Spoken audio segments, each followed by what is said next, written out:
बाके बिहारी, बोलेगा शंकर भगवान, बोले कार्तिक महात्मा की। कल की कथा में आपने श्रवण किया, भगवान कहते हैं कि जो जीव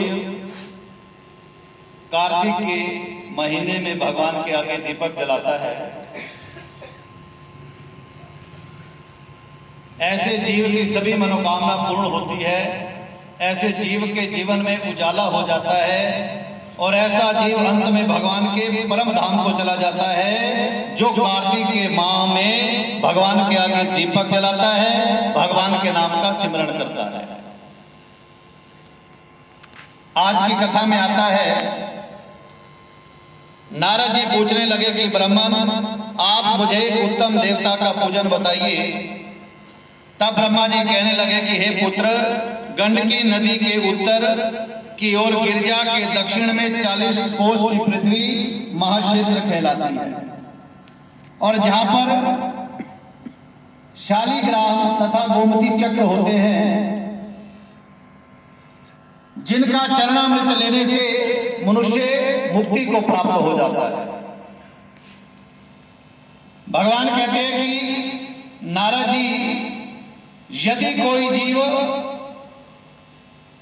शालिग्राम भगवान का गोमती चक्र का चरणामृत प्रतिदिन लेता है, तो ऐसे जीव की कभी अकाल मृत्यु नहीं होती।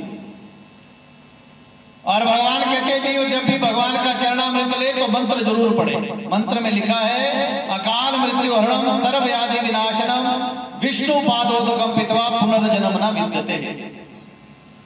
कि यदि कोई जीव भगवान का चरणामृत का पान करता है, तो ऐसा जीव मरने के बाद कभी दोबारा मां के गर्भ से जन्म नहीं लेता। ऐसे जीव को अंत में वैकुंठ धाम की प्राप्ति हो जाती है।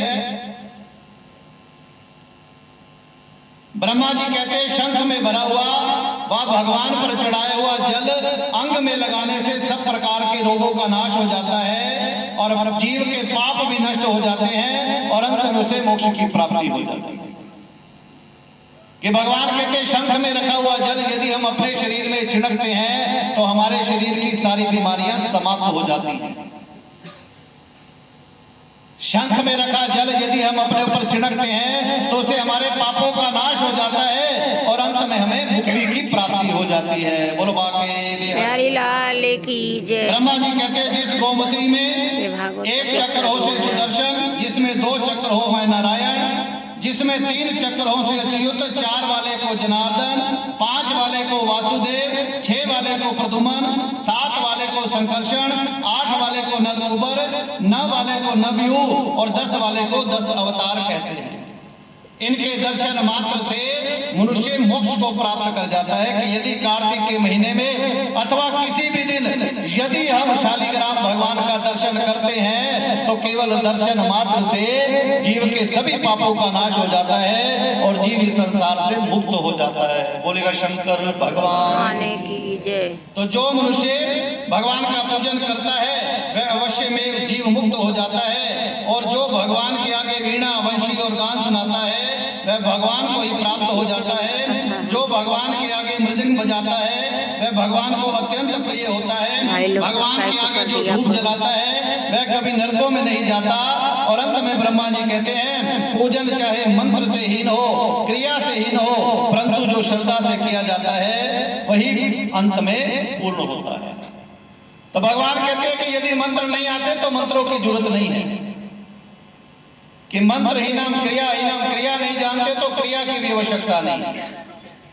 भक्ति ही नाम, यदि भक्ति भी नहीं है तो भी कोई दिक्कत नहीं है, लेकिन भगवान का जब भी पूजन करो वो श्रद्धा के साथ करना चाहिए। भगवान कहते जो कार्तिक के महीने में श्रद्धा के साथ मेरे नाम का सिमरण करता है, दीप दान करता है, तुलसी का सिंचन करता है, ऐसा जीव संसार के सुख भोग कर और अंत में भगवान के वैकुंठ धाम को चला जाता है। बोलो राधे राधे गोविंद। इस दिन का कथा सुन लीजिए।